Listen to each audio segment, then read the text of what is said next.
What's up, Wizards? It's Dev from The Place, and you see what we've got laid out before us here today. You see what we must do, a standard tier list. We've got about 2 weeks left now as I record this until spoilers and previews and stuff for Outlaws at Thunder Junction officially start.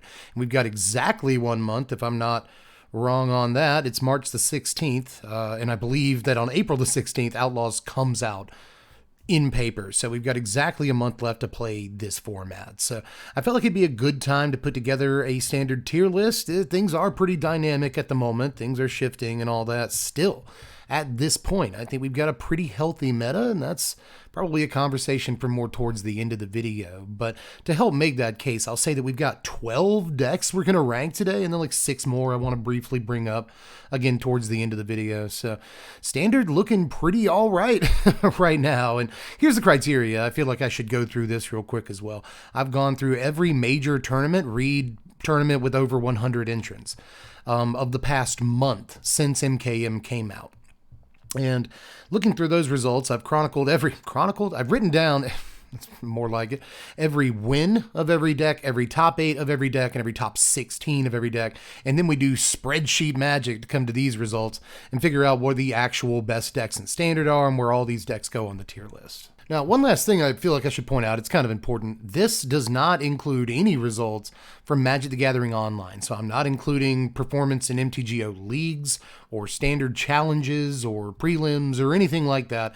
This completely factors out the Magic the Gathering Online client and instead favors, again, large-scale tournaments rather than just MTGO results, because I feel like those are a little bit more reliable. Let me just put it that way to be as succinct as possible. So I think that basically covers everything I wanted to go through before I get to it here. Just remember, like, subscribe, do all the YouTube stuff, check out the Patreon. I got other YouTube videos, yada yada. But let's get to it. I agonized a little bit over the order in which I should do these things. Should I go with the best decks first, the worst decks first? Should I just do them in the order I have them down here in the little bar, right? And I've decided to go from best to worst. I think that's probably the better way to do it, especially considering I don't think there's going to be too many surprises in S tier. So let's go ahead and get started with what I think is the best deck in all of standard right now. And I actually kind of don't think it's close. If there was an S plus tier, I would probably put Esper midrange in said tier, right? So far, this has, just in the last month,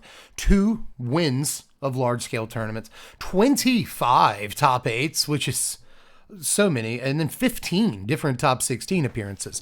I'm not weighting top 16 super highly. You can get a tied record or even a losing record sometimes and be in top 16s, but it's still pretty noteworthy to say 15 top 16 appearances on top of the 25 top 8s. That is far, far more than any other deck that we're going to talk about. The next deck that I want to talk about in the S tier has 9 top 8 appearances.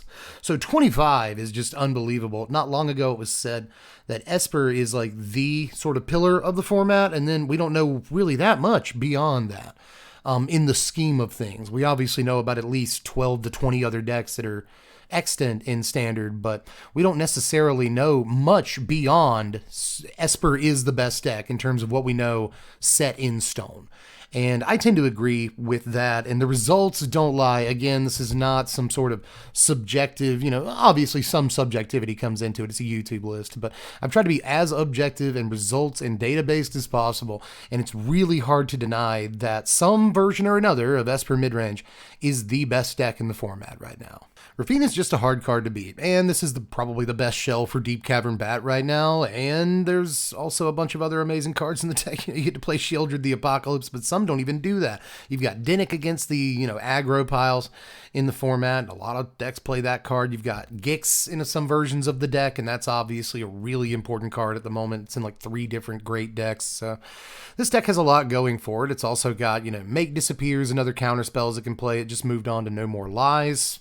Maybe the only or best pickup that it got from MKM. It plays Urtai, and Urtai is a fantastic Magic card as well in terms of tempo. It's kind of a mid-range deck, kind of a tempo deck, kind of a control deck with all of its powerful counter magic and removal and stuff. Kind of an aggro deck because it can get on board relatively quickly. It takes a lot of different paths to victory.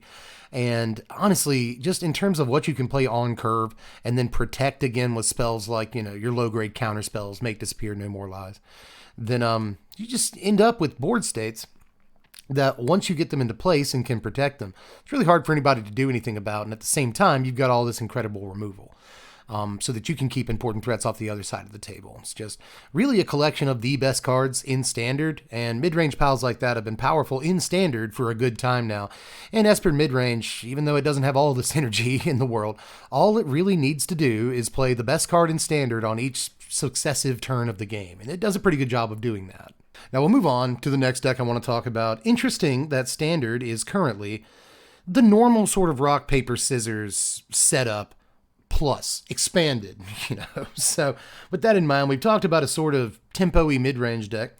Let's now talk about the best aggro deck in the format. Boros Convoke is going to be the next deck we talk about, and we'll put it in an S tier as well. I've got 3 S tier decks, and then a deck that could make its way into S tier very easily, as early as like next week, for all I know. I really want to put 4 decks in S tier here, but I've ended up with 3. Let me know how you feel about it. But for now, let's talk about Boros Convoke. This deck has 2 wins in the last month, just like Esper, but things drop off a bit. Again, Esper had 25 top 8s. This deck has 9, and then 10 top 16 appearances. So as far as the aggro deck in the format that everybody's trying to tech against and all, it's definitely Boros Convoke. You can see why. It's able to get its hand onto the board as quickly as possible. Probably the fastest of any deck in Standard. This thing can just throw its hand onto the table, but it's also got really good ways of not only reach, but, card advantage. Knight Errant of Eos is the second biggest creature in the deck. The real biggest creature in the deck is usually Warden of the Inner Sky. But, Knight Errant of Eos is the largest stock creature in the deck. So you've got a relatively big guy. You've got card advantage in Knight Errant and Novice Inspector now, right? You've got Warden of the Inner Sky to get huge flyover and have vigilance. So there's your Wandering Emperor protection and stuff like that. Just a fantastic deck. It's a really good deck right now that, again, attacks from a bunch of different angles, but specializes specifically in attacking, right? It's got these lines where even if it gets Sunfalled, it can Gleeful Demolition into an Imidane's Recruiter for only 4 mana and then win the game that way, because that's an awful lot of damage. It's 9 damage, half your opponent's life total for 4 mana. The turn after a Sunfall. So again, this deck has a bunch of lines, and it can just throw a bunch of stuff on the table and then Recruiter and swing for 22 or something.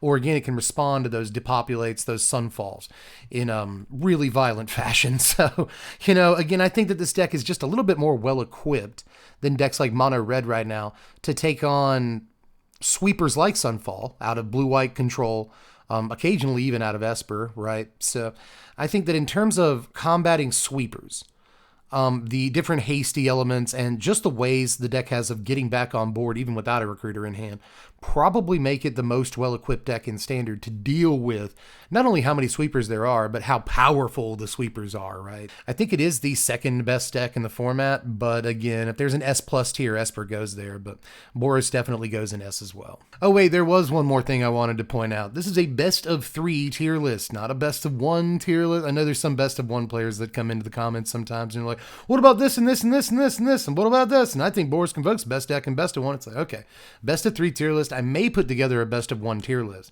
before the season is out here, but specifically in best of 3, that's what we're talking about here. Just wanted to throw that out there before we go on to the last S tier deck, which is reluctantly, I want to throw that out there really strongly here, Domain Ramp. Kind of a dinosaur in the format right now. Domain Ramp's been a deck for a while, but so has Esper, a very long time.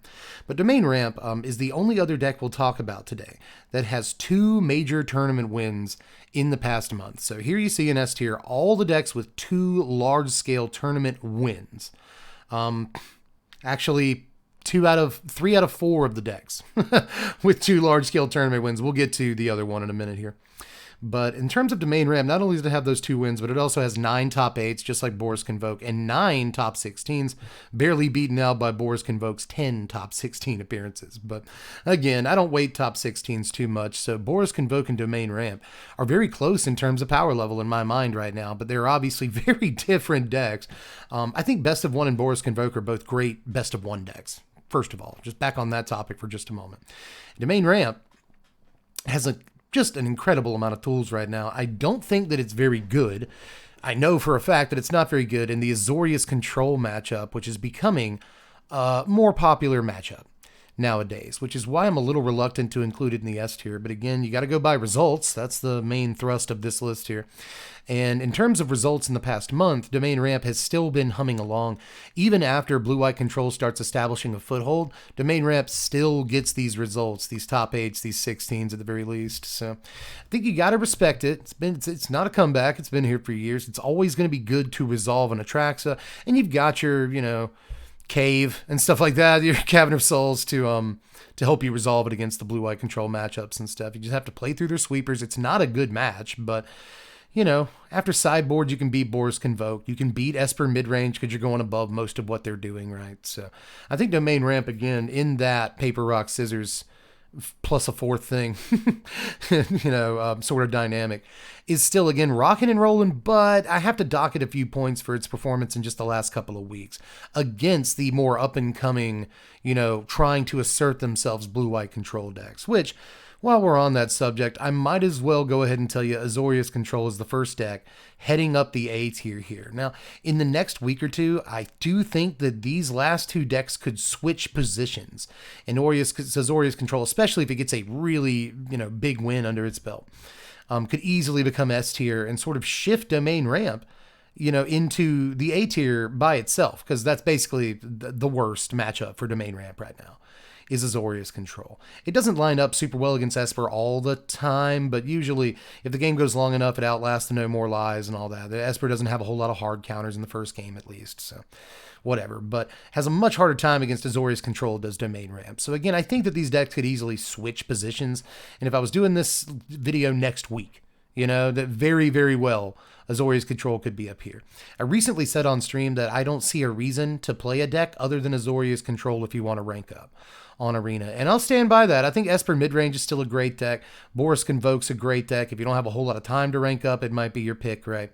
Domain Ramp's a good pick, but not with so much control on the ladder, especially lately. So I just think Azorius Control has all of the tools, and especially as the deck evolves, as control decks do, as the weeks go on.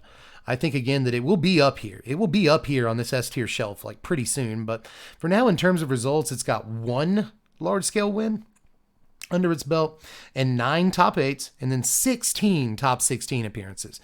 If it had another tournament win, it would easily be up here because it's got more top 16 appearances than these two decks combined. But sometimes that hurts me, or it hurts a deck in my mind, right? Like, why can't it break out of the top 16? Why does it have so many top 16 appearances and relatively few top 8s? Compared to the number of top 16s. It's because it's not really that good? Nah. A lot of those top 16s were, a month ago or 3 weeks ago. The majority of its top 8s are in the last 2 weeks. So again, we've got a deck that is starting to figure out how to use its slots in the 75, both main and sideboard. And it's really coming up. So I like Azorius Control. I've got feelings about control decks. I've made them clear before, but I do think this is a deck that has a right to exist. It's existed since the beginning of Magic the Gathering. So I think when it's strong, it's very strong. And some of the tools it has at its disposal right now are making it incredibly good. So, Sunfall is one of the best sweepers we've ever seen in the standard format. No More Lies is a hell of a drug. You've got Jace to win in mirror matches and against long games and stuff like that. Really good in the Domain Ramp match, by the way. So you've got tools for just about everything. Temporary lockdown in the board against, aggro decks and stuff. So, again, so long as you don't get out tempoed or out creature landed or something like that, Azorius Control is just an unbelievably well-positioned deck again. So, really hate putting it down here in A tier, but I'm not sure how long it's going to be here. Let me know how you feel about these last two choices in particular, should they switch, but trying to go by results. Either way, we'll move on to our next deck. It is another one that I really wish I could put in the S tier, but can't be all the decks in the world in the S tier. That said, Dimir Midrange is a really good deck, and it is one of my personal favorite decks to actually play with right now. I really think this deck is very, very strong. It's got 1 win in the past month, 8 top 8 appearances, and 7 top 16 appearances. So again, we start to see these numbers getting a little bit lower as we go through these decks here. But I think Dimir Midrange is another one that, as people sort of shore up these slots, is probably going to perhaps move up this ladder just a little bit. I think that it's another deck that, like Esper Midrange, it's labeled Midrange, but is like a tempo deck. It's kind of like Esper Midrange without the Raffines. without the Lorens, without the occasional Wandering Emperors or Thalias if you go the other direction with it, right? So you're not actually cutting too many cards that matter that much to your game plan, and instead you're putting a few more eggs in the basket of like Gix, right? This deck really likes the line of like Spyglass Siren into Deep Cavern Bat into Gix on 3, right? Sometimes you'll see Boat, Subterranean Schooner on turn 2. Sometimes you won't even see the deck play that. So there's a lot of different ways to build this, but just like Esper, it's like a little mini Esper, but it may be a little bit more consistent because of the colors, right? Also, it plays 1-drops, whereas the Esper deck doesn't want to do that because it's got Rafine's Towers and stuff like that, a lot of tap lands. Whereas, again, this one, a little bit more aggro-oriented because you can more reliably get those, like, flying creature, Gix lines to help you draw the cards. So, I like that about it. But if you need to go tempo, you can. You've also got, like, Make Disappears, Cut Downs, Go for the Throats and stuff in this deck. Sheldred's on the top end and whatever. So, usually you'll see even stuff like... Gix's Command at the top end. Sometimes as many as 4 copies of that card at the top end of this deck to just really wreck other aggro decks and, catch back up against them, or against control decks, put creatures back into your hand. There's all kinds of uses for Gix's Command. So I think this deck can be built a different number, just a bunch of different ways right now. And again, I keep using the term well-positioned, but I think that that's a pretty good descriptor for this deck, and that's why it exists. If it needs to go a little aggro-y and draw the cards, it can do that. Prepare for the Sunfall by drawing cards, and getting a little damage in on the opponent. But if it needs to be a little more methodical and play the aggro matchup and kind of sit there in the trenches, blow your guy up, resolve Sheldred, it can do that too. So again, I like the decks that can attack from a bunch of different angles or have a few different game plans, and Dimir is definitely one of those. Next we'll look at a deck that's actually strikingly similar to Dimir, in terms of game plan at least, and that's Rakdos midrange. I want to say this is actually kind of my favorite deck in the format right now, like to actually sit down and play games of Magic with. There's a bunch of different ways this is built. Sometimes on the top end, you'll see stuff like, a Tally. Sometimes you'll see the Rakdos ramp deck, but that, a little less common now. Usually the most expensive creature in this deck at this point is Trumpeting Carnosaur. And usually that's just a 2 of or even a 0, right? But this deck has a pretty similar plan to Dimir midrange. It just doesn't play the tempo aspects like I was going to say No More Lives, like Make Disappear and stuff. But you still get your Go for the Throat, you still get your Cut Downs. This case, you get Blood Tithe Harvester as a strong, like 2-drop creature. You get Deep Cavern Bat, yet another, basically the 3rd Deep Cavern Bat deck on the list. That's one of the strongest cards in Standard. But you also get like Voldyren Epicures and stuff like that. So there's an argument that this deck is the most aggro of all the Deep Cavern Bat builds, right? However, you also play 6-drops like Trumpeting Carnosaur. So it kind of, it goes both directions, but still, this is another deck that, just like a couple of decks we talked about, has a few different angles of attack. It doesn't tempo as well because it doesn't have the counter spells or whatever. But, a little bit like Esper midrange, it's just trying to play a very strong card every turn of the game. And it does that pretty well. So, basically your Deep Cavern Bat Sheldred kind of shell, and then add a second color.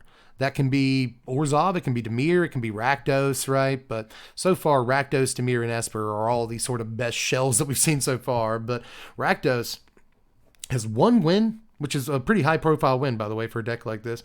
8 top 8 appearances, and then 4 top 16 appearances. So not a whole lot of top 16s. That would imply the deck's not actually seeing that much play, right? Not many people are entering the deck. But those who do enter the deck do fairly well with all these top 8s, Not many decks invert the number of top 8s and top 16s they get, right? So it's kind of interesting. This deck has more top 8s than top 16s. I do think it's an underappreciated deck right now. Let me just put it that way. Now, starting the B tier here is one that I actually feel really bad putting in the B tier. I think it's entirely possible this deck is far better than this, but we'll look at Bant Toxic. If there's a true tempo deck in Standard right now, I actually think the argument is that it's Bant Toxic more than it's Esper or Dimir or Rakdos, or definitely not Rakdos, but Esper or Dimir. I think Bant is the actual tempo deck right now. Now, this is actually kind of impressive. This is the only other deck today that has 2 wins. I said there was a 4th one. This is it. It has 2 wins.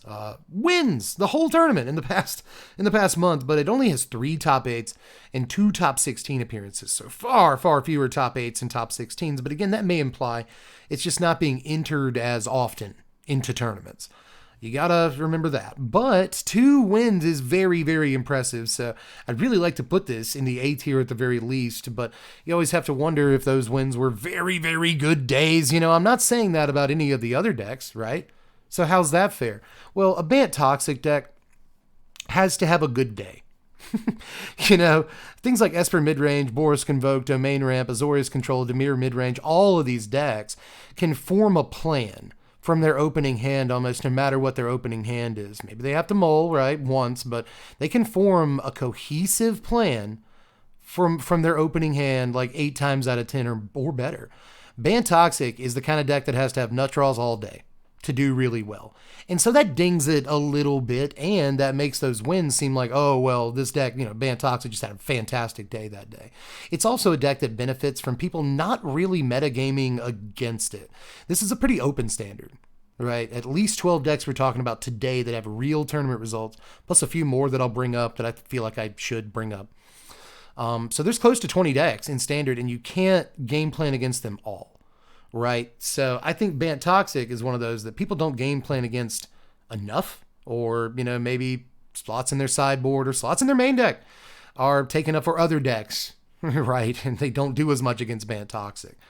Bant Toxic is one of those decks that, if it's up against Azorius Control, that's fine, so long as it resolves a Venerated Rot Priest or 2, You can target our stuff. You're not going to get to the Sunfall. Even if you do cast the Sunfall, we're just going to respond by targeting our guy twice and winning the game. So I do think this benefits from being not only a tempo deck, but it's able to respond to a lot of other decks' game plans, or just full on ignore other decks' game plans, which is also a pretty strong thing for a deck to be able to do. So I think this deck is great. But in terms of results, I really can't give it much higher than a B, although again, I would love to put this in A tier. But it's got 2 full-on wins. That's great. I'm not denying that's great. But I don't think we have enough other results from this deck, really, to confidently put it in A tier. But I'm open to the suggestion. Anyway, we'll move on to a deck that I'm actually kind of surprised by its placement. It's Mono Red. I feel like this would be a little bit lower, or at least I thought it would be. But Mono Red's produced somewhat consistent results. This is the first deck we look at with no wins from a major event anytime recently. But we do have 6 top 8 appearances and 6 top 16 appearances. So more top 8 and top 16 appearances than Bant Toxic. I guess we'll put it that way. But no high-profile wins. But it's still hanging around. This is another deck that if it gets the nut draw and it goes first, right, it's going to win a lot of games. But especially in best of 3, you just can't really count on that every single game. But that said, we're still puttering along. We still have Humana Faces Kakazan and Monastery of Swiftspear and Felden and Godric and all of our burn. And, it's just pretty easy to put together a very serviceable mono red deck, even in best of 3 right now, with all the sweepers, with Temporary Lockdown and Path of Peril being so popular. Just 3 mana sweepers. Mono red can still get in for the win sometimes. Just draw enough Monstrous Rages and enough Swift Spears and enough Kakazans, you're going to pull it off. So, this is going to be a strong deck almost no matter what. And just like Azorius Control, I think that since the beginning of time, a healthy standard meta has included mono red somewhere. It can't be too powerful, but it is a check/balance on a healthy format, right? You need a deck that wins by turn 4 or 5. In order to sort of keep all the other decks honest. We'll put it that way. But in any case, let's move on to a deck that I'm surprised is this low, and that's Golgari midrange. I fully expected to put this in A tier, but looking at the results, it actually hasn't been that impressive. It's only got 3 top 8s and then 3 top 16 finishes over this last month of large-scale tournaments. Let me know if I'm missing anything here, but I didn't see any other high-profile finishes for this and no wins. From what I was able to glean on MTG Melee. So that's a little surprising. Last month around this time, I feel like this deck would have been A tier or perhaps even S tier as sort of besides Esper, the premier mid-range deck in the format. So I'm not exactly sure what happened to this deck. I wish I had a little bit more complete information, but I do think decks like Boros Convoke beat it.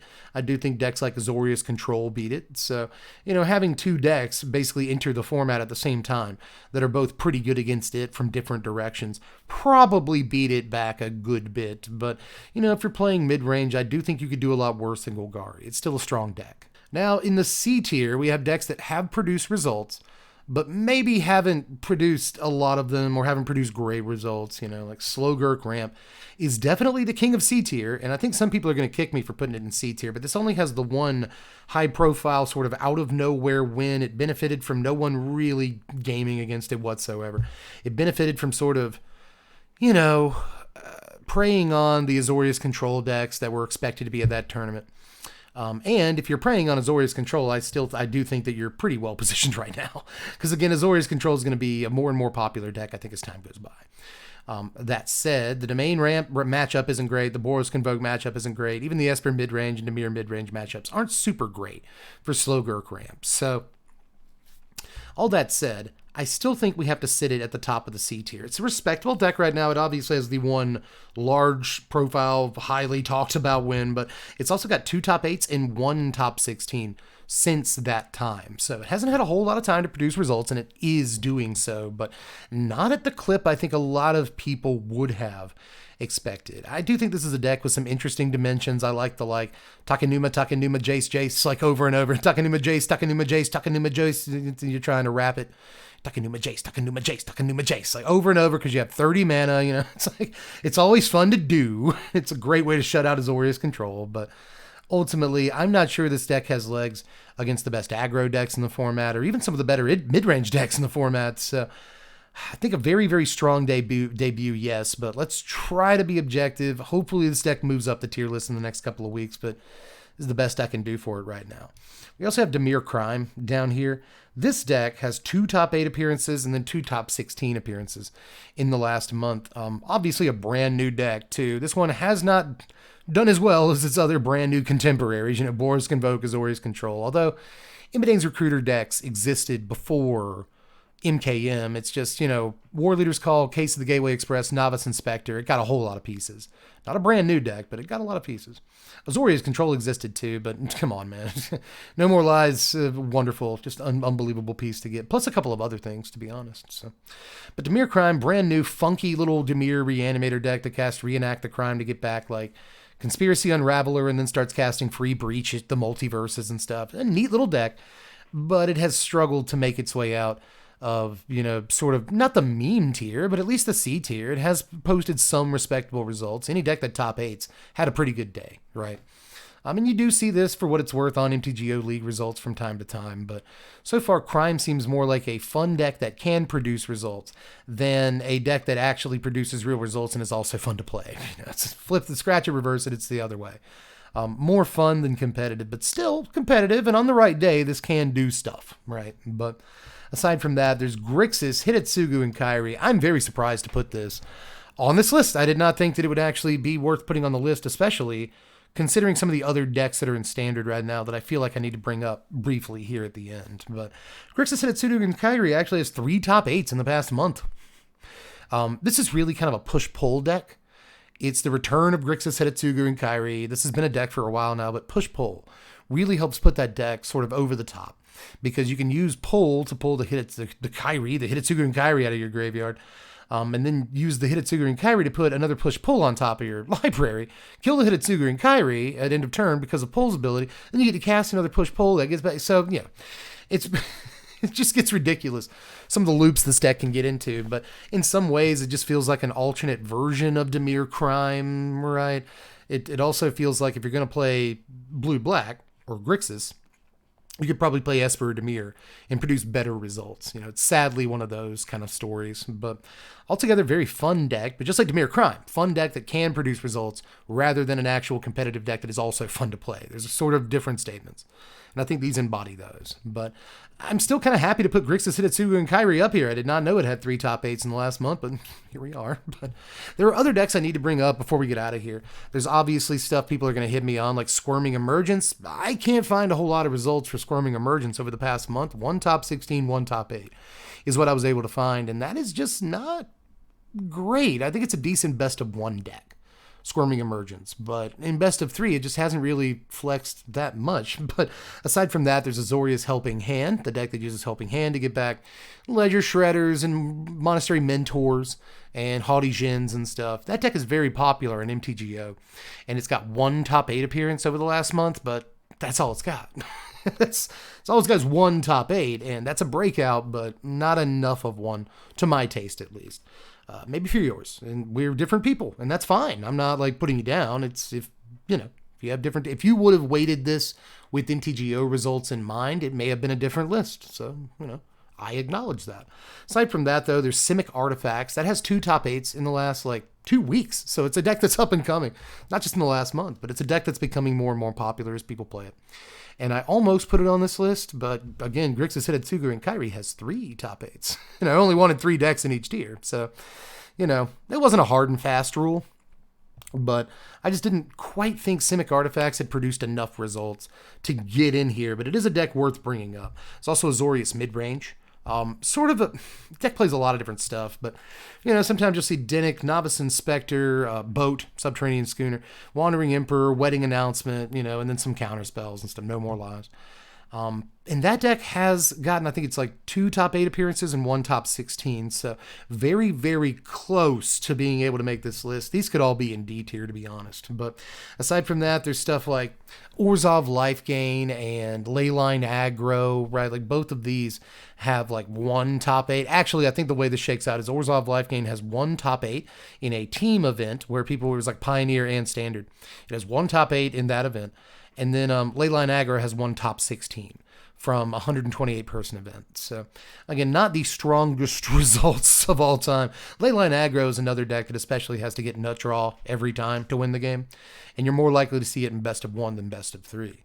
As far as Orzhov Life Gain, a little bit of buzz towards the beginning of the season, but it's dropped off in not necessarily playability, but number of people entering it as the season has gone on. But it's still a real deck, right? Lunarch Veteran or Case of the oh my god, I love this card, Case of the Uneaten Feast. Thank you, brain.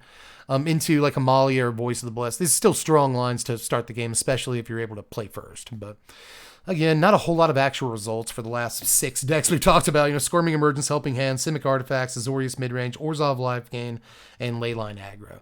And there's even a couple of decks besides those that I haven't pointed out, I'm sure. There's a Jeskai Control deck with a top 8 this season, right? There's Boros Control that's done pretty well in MTGO leagues. So, and again, I'm sure I'm missing a couple. There are at least 20 decks in the Standard right now, and that's how I want to end this video. Very healthy Standard. At the moment, a lot of people made fun of MKM, but it added at least 3 or 4 decks to this environment, if not 5. Yeah, if you want to count Slogurk Ramp too, because of Aftermath Analyst or whatever. So added a bunch of decks that are playable to this environment, beefed up some decks that already existed, gave us No More Lies for Esper Midrange Azorius Control, right? Gave Boris Convoke a bunch of new tools, right? So just a lot of good stuff, just solid stuff in this new set that helped improve the sort of melting pot that is Standard, put a bunch more stuff in the soup. And I think you got to respect that. We haven't seen a Standard with, 12 playable decks. If you want to cut out the C tier, 9, sure. 9 good decks that you would actually consider playing. But anyway, that's about all I've got. I think I'm about 30 minutes in here, and I wanted this video to be closer to 20. So, but you get me talking, and I just can't stop. So let me know how you felt about all this stuff, all of my different tier listings here where you'd put all this different stuff. If there's a deck that I just plain old forgot, I don't think there is. I looked at these results, and we'll see. But, if there's something you wanted me to talk about, if there's something, there's S tier because it has all the results, not because I built a deck and it beats all these decks, and it's never been in a tournament before, but I swear to you, I beat all these. No, we're looking for decks that have actually produced real, tangible data in the form of tournament results that I may have forgotten here. But aside from that, just do all the YouTube stuff on your way out. Like the video. You can subscribe if you haven't done it yet. Share this video around. I never ask you to do that, but I probably should. You should also maybe check out the Patreon if you want to support the content around here. Just $1 a month is all I really ask. And it helps me keep doing this for a living, which I really enjoy doing. And I hear some of you enjoy me doing it. So if you want me, keep doing it. Just $1 a month, link in the description. I'll also leave a link to Melee.gg or MTG Melee in the description so you can see sort of where I'm getting all of this from, right? If you wanted to check out tournament results. Aside from that, I guess that's about it. You can follow me on Twitch and Twitter. You know, it's on screen right now. Probably if Editing Dev remembers to do any of that.